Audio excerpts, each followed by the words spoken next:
දැන් අපි ගාව තියෙනවා අපි අහන ප්‍රශ්නේ තියෙනවා අපිට AI එකකින් එන උත්තරේ තියෙනවා. හැබැයි අපිට තව දේවල් ටිකක් අවශ්‍යයි. තමයි අපි අහන ප්‍රශ්නේ අපිට AI එකකින් එන උත්තරේ සහ අපිට ඕනේ අපි එක්ස්පෙක්ට් කරන උත්තරේ. මොකද එක්ස්පෙක්ට් කරන උත්තරෙත් ඕනේ. එක්ස්පෙක්ට් කරන උත්තරේ ආවම තමයි එක්ස්පෙක්ට් කරන උත්තරයත් එක්ක AI එකකින් දෙන උත්තරේ වැලිඩේට් කරලා තමයි අපිට ආන්සර් එකක් නැත්නම් අපේ ටෙස්ට් එක පාස්ද ෆේල්ද කියලා හොයාගන්න පුළුවන්.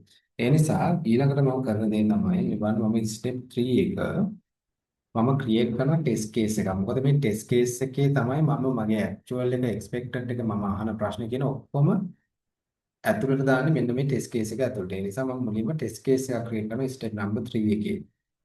මේ බලන්න මම ක්‍රියේට් කරනවා මම මෙතන ලියන්නම් create deep eval test case. ඒ කියන්නේ deep eval type එකේ මම deep eval framework එක support කරන test case එකක් මම create කරනවා. මේ test case එක ඇතුළත මම actual result එක expected result එක සහ මම අහන ප්‍රශ්න කියන තුනම මම මේ test case එක ඇතුළත දානවා. එතකොට එකම තැනකින් නැත්නම් මේ එකම test case එකක් ඇතුලේ මට ඕන කරන හැමදේම තියෙනවා. මම අහන ප්‍රශ්නේ මට එන උත්තරේ සහ මම expect කරන දේ. හරි. මේ deep eval test case එකක් ඔයා create කරන්න ඔයා අලුතින් class එකක් import කරගන්න ඕනේ. LLM test case කියලා මේ බලන්න අපි ඒක import කරන විදිය මම from deepeval.test case import LLM test case මෙන්න මේක මම import කරගන්න ඕනේ මට මෙන්න මේ deepeval test case එක create කරනකොට හරි මේ බලන්න මම test case එක create කරන විදිය මම මුලින්ම හදා ගන්නවා test case කියලා object එකක් මේ ඔබ්ජෙක්ට් එක හදාගන්නේ අර අපි import කරපු LLM test case කියන class එකේ.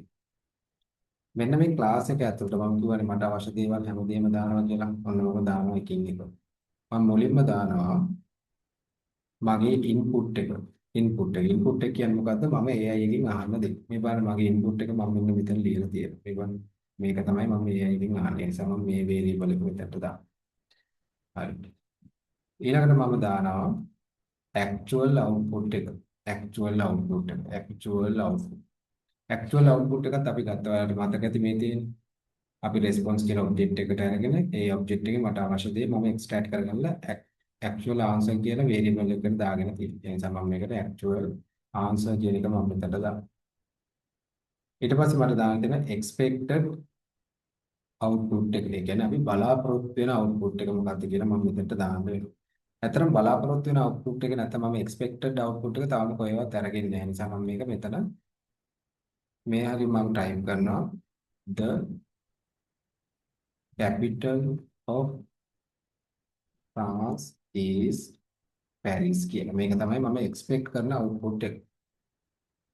මේක තමයි මම expect කරන output එක. දැන් හරි මේ බලන්න අපි DPවල test case එකක් create කරා.